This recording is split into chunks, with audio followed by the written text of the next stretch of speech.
Okay, we got a mixed variety of jar sizes.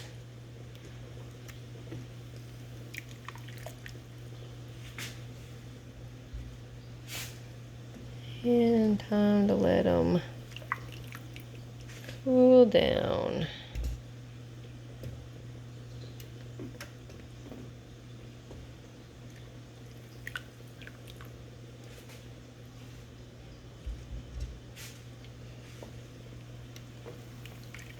So again, if we backtrack, we had lemon pineapple marmalade.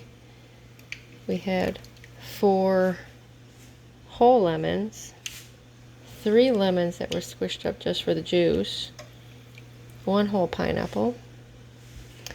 I put, after everything's said and done, it was about, with the ½ cup of sugar, with it marinating in the, well, fermenting, however you want to call it, in the refrigerator.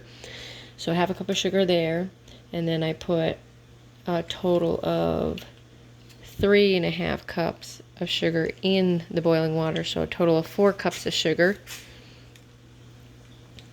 and a little pinch of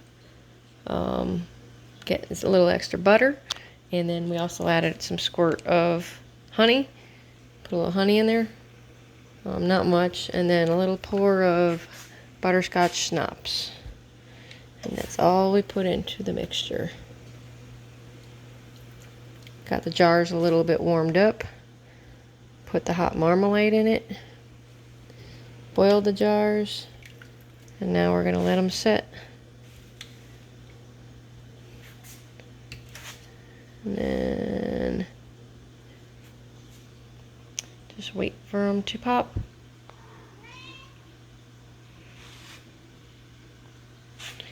And that's all we have for our lemon pineapple marmalade.